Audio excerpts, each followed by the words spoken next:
Apple Loop, iPhone XSMax Fails Battery Test, App Store Scams, iPhone XR Fights iPhone XS. Taking a look back at another week of news from Cupertino, this week's Apple Loop includes major battery problems for the iPhone XS, thoughts on the iPhone XR, a hidden price rise for the iPhone 8, sneaky subscriptions in the App Store, MacBook Pro discounts, and custom watch faces for the Apple Watch. Apple Loop is here to remind you of a few of the very many discussions that have happened around Apple over the last 7 days, and you can read my weekly digest of Android news here on Forbes. iPhone XS Max has a major battery problems.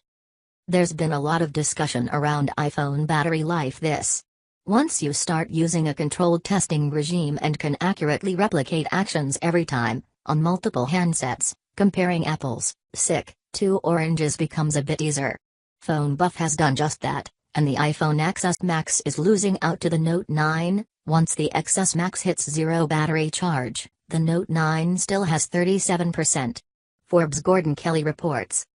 Firstly, while the iPhone XS Max has a smaller battery, it's only 20% smaller, 3,174 mAh versus 4,000 mAh. Secondly, the Note 9 has a higher resolution display and driving pixels is the most demanding thing a phone does. Thirdly, the Note 9's Snapdragon 845 chipset is less efficient than the remarkable Apple 12 chip in the iPhone XS Max. All of which points the finger at software. Apple claims iOS 12 is the fastest and most efficient generation of iOS to date. Apparently not. iPhone XR fights iPhone XS. As Apple opens up pre-orders for the iPhone XR, consumers who have held off buying the more expensive iPhone XS and XS Max can now compare the two iOS powers. But while Apple voices, once you strip out the similar features, there are only a few differences of note, the biggest being the screen. Yes, both phones have huge screens over 6 inches. But while Apple goes to town on the iPhone XS Max with a high-resolution OLED panel, the company cuts costs on the iPhone XR with a relatively low-res LCD that cannot natively display full HD, 1080p content. Apple also removes its pressure-sensitive 3D touch technology from the XR. The iPhone XR has a 326-pip, which is just as dense as the iPhone 8 and iPhone 8 Plus, which also use LCD, and no one complained about their panels. The iPhone XR also matches the premium model's other features, Dolby Vision, HDR10 compliance, so it should still be good for watching Netflix, 120Hz touch sensing for faster touch recognition and True Tone for keeping colors accurate. Price rise. One reason Apple continues to be financially successful is reducing the bill of materials on its handsets while keeping the price as high as possible. While Tim Cook and his team push the message of consumer friendliness, corporate moves in the background weaken the user flexibility while maximizing profits. I talked about the latest move earlier this week for those buying the older iPhone 7 and iPhone 8 handsets. You will not find the Lightning port to 3.5mm cable adapter bundled in the retail box. If you are looking for the adapter to plug in your favorite headphones, you're going to need to make an additional purchase. No doubt Apple will be hoping that those looking to use headphones will be persuaded to move to wireless headphones, and I would expect every Apple Store employee to do their best to sell a customer a set of AirPods instead of the dongle, binding them ever closer to Apple's ecosystem. Sneaky app subscriptions in Apple Store. Neither has it been a great week for Apple's customer-facing operations. Forbes' John Coetzee has been investigating the problem of subscription apps that automatically charge customers on a regular basis. The problem is that a number of them are scummy in their approach, leading to unexpected and very high charges on customers' credit cards.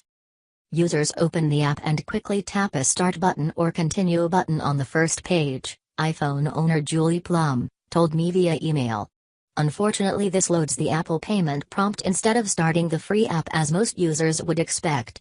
Users then panic and press the home screen to exit the app. Unfortunately, on fingerprint devices this makes payment or signs up for the free trial. Needless to say, $4 per week for a very, very simple barcode scanning device is completely ridiculous. $156 per year borders on criminal. TechCrunch's Sarah Perez also picked up the story this week, piling the pressure on Apple. which of course would be taking the usual slice of gross sales on each subscription. However, the company's focus as of late has been more so on getting developers to give subscriptions a try, even holding secret meetings where it evangelizes the business model that's earning developers, and therefore Apple itself, a lot of money. In the meantime, a good handful of apps from bad actors have been allowed to flourish. Coetzee has noted the changes this week by Apple, and it appears that the negative press has led to immediate and drastic action. Any apps using the subscription service are drawing a lot more attention from store moderators. They've been pulling apps and rejecting apps that have a massive button that says X days free without the price inside that button, another developer said. People don't read the fine print and that's who they're after. Before they were lenient, but with the negative publicity they're strict as hell now. Which is where the story now sits. Apple has apparently waited until the publicity was becoming too intense before acting. That the action has happened is good. That it was needed in the first place belies the notion of the App Store being a safe place with Apple putting the customer first. Today, most of the apps mentioned in my original story are now no longer available. Apple's hidden MacBook Pro discount. While it is never specifically called out on its website navigation, Apple's refurbished store not only offers a solid discount to customers, it also helps turn over returned units and increases the overall margins that a family of hardware can deliver. It's also a good indicator of devices that may be ready to leave the front line and be replaced by newer models. So the addition of the 2018 MacBook Pro machines with Touch Bar into the refurb section is worth noting, and not just for the price cut. Joe Rossignol has the details. A refurbished base model with a 2.3 GHz quad-core Intel Core i5 processor, 256 GB of flash storage, 8 GB of RAM, and Intel Iris Plus graphics 655 is available for $1,529 in the United States, reflecting savings of $270 off Apple's regular price of $1,799. Available finishes include silver and space gray. A refurbished maxed-out model with a 2.7 GHz quad-core Intel Core i7 processor, 2 TB of flash storage, 16 GB of RAM, and Intel Iris Plus graphics 655 is available for $3,139 in the United States, reflecting savings of $560 off Apple's regular price of $3,699. This configuration is currently limited to space gray. More at Macrumors. And finally, the Apple Watch has a growing problem.